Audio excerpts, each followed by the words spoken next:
Hi, I'm Kathy from the Junior Math Content team at Edrollo, and today we're going to be talking about using non-examples to boost student math achievement. So a little background about myself. My math journey started when I grew up in North Carolina in a very small country town and went to a public selective entry school my last 2 years of high school called the North Carolina School of Science and Math. After that, I went on to Duke University, where I have a Bachelor's of Science in Economics. Came out and worked in the consulting field for a couple of years and realized it was not what I wanted to do, and went back to Drexel University to get a master's in teaching. And then I moved internationally and was an international school primary teacher at the Shanghai American School and the International School of Beijing for 12 years before coming to Melbourne.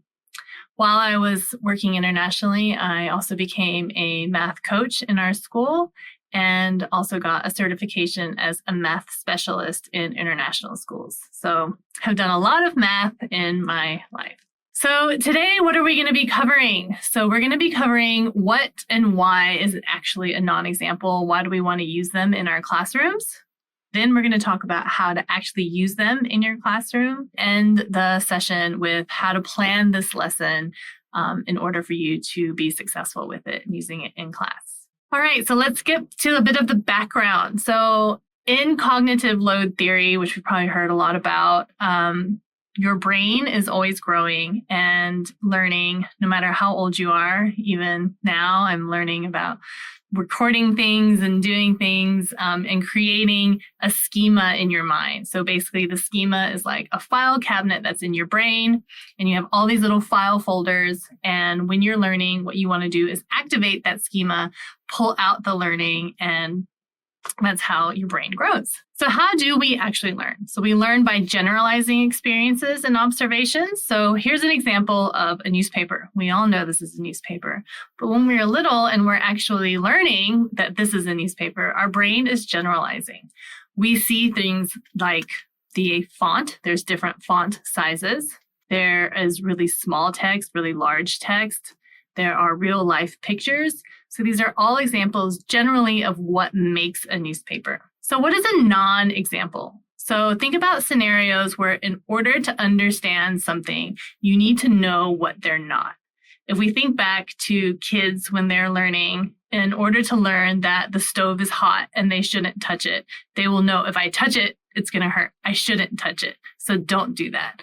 Non-examples are sort of the same thing. You want to create these concept boundaries in your mind by knowing what things are and what things are not. So back to our newspaper example. So we generalize what makes a newspaper. We also can learn from discriminating. So here's an example of pictures and text also.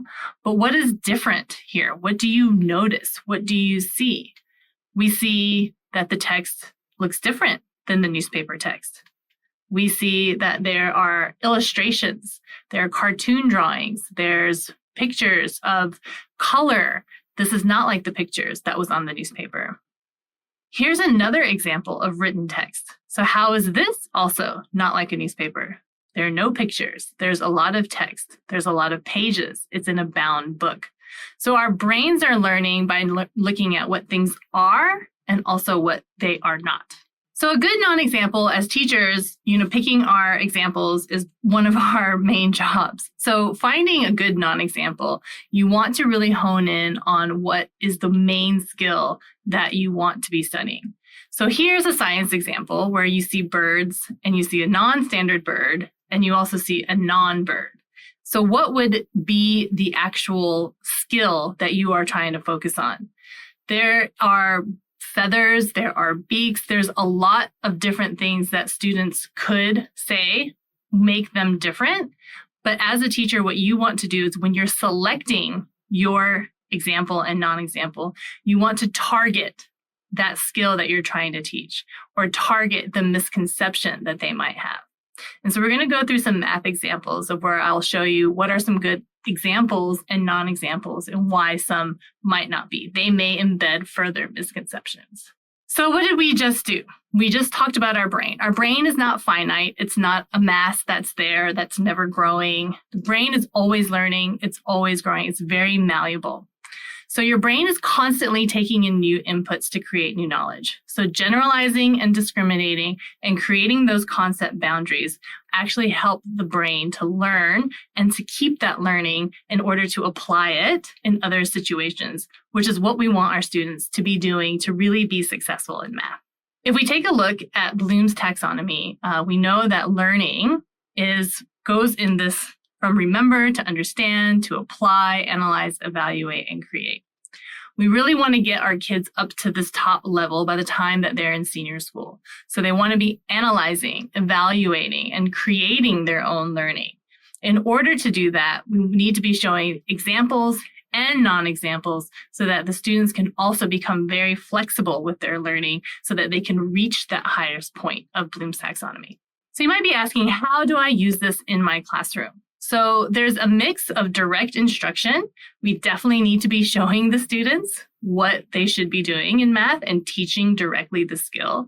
But there's also a mix of indirect instruction where students are going to create their own examples and non-examples through teacher prompting and where the teacher works alongside with the students and helping them as they're making mistakes and in their learning journey. So here's an example of direct instruction where students are analyzing and evaluating. It's a traditional method of worked examples. So here's one about logarithms. A lot of the year 10 teachers out there will know this very well. If you look at this and you think of yourself as a new student and you're looking at this for the first time, what do you think students might see? What might they notice? There's a lot of letters. There's a lot of words. There's a lot of, it can be seen as like a new language. As a teacher, if you're writing up on the board exactly how to figure out logarithms of powers, this is a traditional way of teaching. Students can copy this down and know exactly what they should be doing. A tip to remember is that neurodivergent and EAL students may have more difficulty in recognizing patterns independently and may need some scaffolding. So by showing exactly what they should be doing is one way of generalizing the learning. But to really understand and discriminate the learning, it is important to be targeting certain misconceptions that students might have. So we'll go into a little bit more of a simpler example here. Here's another example of some examples. This is a traditional worked example that's highlighting a specific skill and a misconception of the skill. So when you first look at the equation and you're trying to solve for the equation, there's a lot of things that you could think about. Students may make a mistake with order of operations. They may make a mistake of equivalence, not understanding that the left-hand side needs to equal the right-hand side. But by targeting your own misconception and knowing what skill you want to highlight, you can actually use that in your teaching. So for example, here we have highlighted the subtracting of the 9 on both sides. So when using this as an example, be targeting the equivalence. What you do on the left-hand side, you must also do on the right-hand side because the equal sign means that both sides have to equal each other. You can also discuss about order of operations. So why is it that we want to subtract the 9 first instead of dividing by 2? If you think about order of operations, there might be a misconception there of where students think they need to multiply first. But here what we're doing is we are subtracting the 9 before we're dividing by 2. So there's a lot of opportunity for conversations that you can have by just using this example and targeting the misconception. Targeting misconceptions can also be used as a formative assessment. So if you do have this as an example for your students and students make a mistake, you can see which part of the process they're making the mistake. And you might be able to go back and revise on those areas that students are not familiar with. So here's another example. This is a traditional worked example, and this is a worked example from our textbook. And in our books, in our examples, we always have visual support as well as the thinking and the working. The reason that we have a visual support is that there are students out there, as you all know, that the abstract part of math doesn't come as quickly to them as others. So having the visual support and targeting the visual support, you can reach a bunch of students that may have had more of a misconception just by looking at the numbers. So making sure to include both abstract math and representational math is important so that you can reach everyone in your classroom. So indirect instruction is where we're really moving up Bloom's taxonomy, where we're talking about students wanting them to evaluate their learning and then create their own learning. So this is really using prompts and an inquiry-based approach of getting students to really talk about what they're learning. So using prompts like, what do you see? What do you notice? How are they different? How are they the same? But the most important prompt is always asking students why. So why is it that they came to that conclusion? And if they make mistakes, celebrating those mistakes and saying why. Why did they have that misconception, or why did they have that conclusion? So this is very simple. Something that you can do tomorrow in class is where you just have a very simple table. You could draw it up on the front of your board. You could have students draw this up in their notebooks. This requires no resources or anything, where it's very simple of having an example and non-example and getting them to talk about the reasoning. So here's an example. You could just draw it up there where this is the example. Ask your students to come up with a non-example. And here is an example of a non-example. And then get them to really discuss about the reasoning. So why is that a non-example? How are they different? What are the things that are different?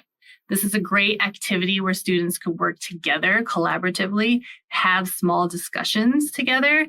As the teacher, you can walk around the classroom, monitor discussions, help prompt students who are maybe stuck or not on the task, and then talk about their actual learning. This is a great way at the beginning of class when students are coming in from their last class, or you have other kids that are coming in late, to get them to start the lesson, because it gets everyone focused on the skill that you'll be learning that day in class. So another great way of indirect instruction is using visual models and getting students to talk about them. Indirect instruction is another great way of getting students to work together. So we know that in classrooms now, behavior management is probably your most time consuming and probably gets in the way of your actual instruction. Getting students to work together in small groups or in pairs allows them to interact with each other, talk to each other, but still talk about the learning. So this is a great example of where you can use a visual model and you can get students to either talk about or answer, like in these questions. Would it have mattered if 2x minus 7 was down the side and 3x plus 5 was along the top instead? This is a great way to get them to talk about, the commutative property or other properties in math. Having them talk about and answer these questions allows them to, again, generalize and discriminate their learning. And then at the end, where it's their turn to expand and simplify and come up with their own examples, this is the part where they're creating their own examples and non-examples. So a great question to always ask at the end of teaching to your kids is, what would be a non-example? Teenagers, I have teenagers as a parent, and I know that their favorite thing to do is always point out your mistakes and always point out what is wrong. So actually asking them, what would be a mistake or what would be a non-example, is getting them to think about the other side of not just what is correct, but what is not correct. Here's another example that you could use in class. It's really important, just the questioning. So you want to think about, as the teacher, what types of questions you want to ask. So if you see this is a pair work, where again, students would be taking turns explaining each step to each other until they both understand the answers to them. And then once they do that, they can create other examples. A great sort of activity to do is always a gallery walk, where you could have students create their own examples on big pieces of butcher paper, put them around the classroom, and then get them up and moving and trying them out. In behavior management, especially with teenagers, getting kids out of their seats and also getting the kids talking to each other are a great way of having them engage in the learning in class. Another good example that you can use in your classroom, this is called a modified Freyer model. This is used a lot in science or other vocabulary-heavy courses, is as we get into the senior year 11, year 12, there is a lot of vocabulary to remember. So even just taking the math out of it and coming up with something like a prime number, getting them to define it in their own words. What makes a prime number? But again, showing examples and then non-examples. This is a great framework of basically getting all of the understanding, again, with generalizing and discriminating. So there's a lot of activities that you can use with your students and a lot of behavior management that you can also use in your classroom. So as I've already mentioned, gallery walks, there's also think, pair, share. There's the plus, minus, and interesting. All of these are ways that you can engage the students so that they are engaging in the learning and participating, but also having movement. As we know, the longer they sit there, the more disengaged they become. If we're doing traditional worked examples on the board, then having students do practice questions in class, pretty quickly, you're probably going to start having paper thrown across the room or other disengaged students. So getting them around walking, creating their small, simple things from their examples that you've given will make them more engaged in the class and make your class a little bit more fun as well. All right, prompting. So prompting conversation is just as important as the example. So we've discussed about how important it is as a teacher to choose the example and also choose your non-example. You don't want to be embedding any misconceptions from your example. So prompting students is also just as important. So you want to create questions that will get students to focus their attention on things that are different. That is unlocking the power of understanding from non-examples. So we can ask things like, what do you notice? Just remarking on things that you notice, even if they just say, oh, there's letters and numbers, and be like, oh, that's great. Yep, that's algebra. What is different? What is the same? And what happens when? And as I said before, the most important question, why? So here's an example from our resource as well. We have actual misconception questions that have been created, and it's called Spot the Mistake. As I had said before, a good non-example should vary in one skill. We've done that planning for you. So our group of teachers, experienced teachers, have planned out what the misconception is for every single one of these questions. Where there are two students, there's a question, and we're actually asking the students to point out who is incorrect. Through our user testing, we've seen a lot of students love this section because they're actually being asked who made the mistake instead of who got it correct. This is another great example of where you could use prompting. You could post this as a PowerPoint slide, or you could even hand it out to students as they come in the class and ask them, what do they see? What do they notice? How are things similar and how are they different? So example of mistakes is really important, and we've done all of that planning for you. I'm going to show you now where you can find these on our platform. So on our platform, we have our chapter, and there are question sets. So if you go to the questions, you can jump to the Spot the Mistake section, and here the questions are already there for you. So if you view the question, you could post this on your screen and have students either look at it themselves on their computer, or you could also do it together as a class exercise. As I mentioned, all of the planning it's aligned to the curriculum, and it has targeted one specific misconception. The students can then use this, and you can use it sort of like as a Kahoot style. Students can, raise your left hand for A, right hand for B. A lot of engagement and a lot of discussion can come from using this question. So it's on for in all of our lessons, we have question sets, and inside the question set, you'll be able to filter for the Spot the Mistake. Click on that, and there's always two questions that you could choose from that you could use in your class.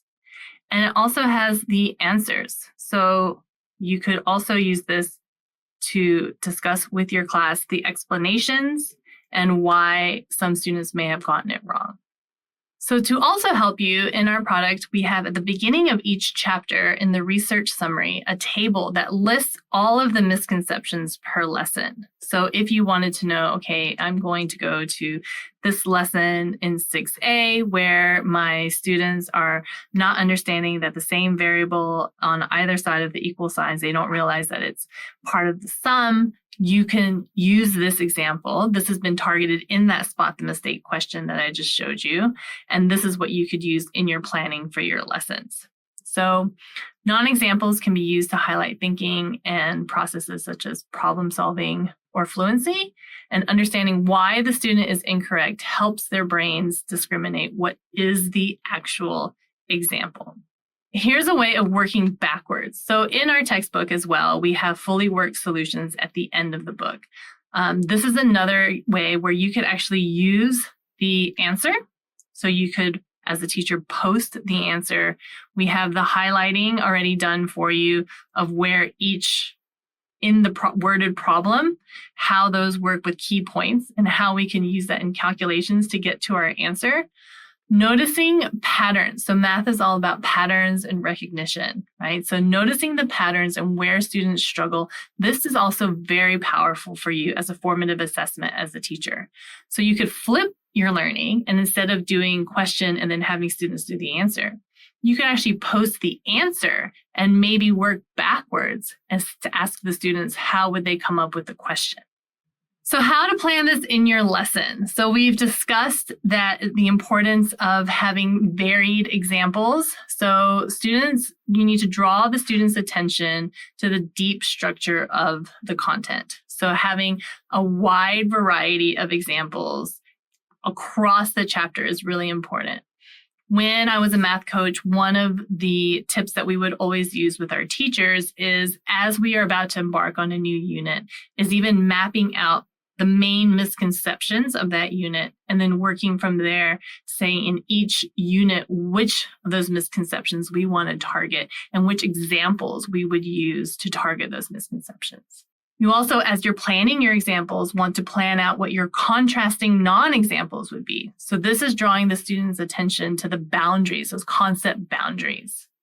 And then we also want to choose questions that will promote discourse. So you want to elaborate about the connections and differences between the examples and non-examples. So here's a sample lesson plan. Before planning, we want to check the misconceptions. So here we would have the misconception, and we would know which lesson that it was part of. The direct instruction, we would use the traditional worked example. So here we would do traditionally, as we do in class now, our worked example. And that worked example will then feed into what are the main key ideas. So all of this is on a PDF where you could take screenshots from our resource. You could take screenshots, make this into a slide. You could also just use this as your resource to create your own slides or your own notes for your class. After this, you could then use one of the spot the mistake questions. So you could go to one that's on the platform that's already created for you. And then you could also have students at the end of class create their own examples and non-examples. So that would be the theory part of your class, just getting the students to know what was the learning intention of the day, what is the example, what is the non-example. Another helpful part of our resource is we have teacher theory videos and that go through all of the worked examples. But at the end of the video, there's a summary slide. You could also just click on that slide at the very end. And it is a modified Freyer model, as we had showed before, where there is a certain example in the middle. And then from there, we have a story problem, a visual representation, then how it translates to the numerical calculations, but also very importantly, we have the misconception. And this is a great part that you could use in class where you talk about the misconception and what would that look like and why might that happen. So targeting misconceptions and using misconceptions is also showing the students that they don't have to be scared of making mistakes. In the famous words of Joe Bowler, when you make a mistake, you should, in the growth mindset, kiss your brain has grown from making a mistake. We can never learn what to do and what not to do without making mistakes.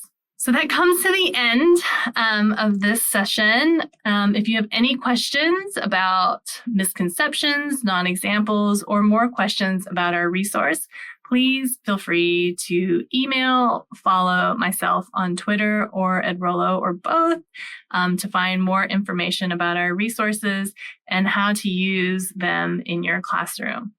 Thank you.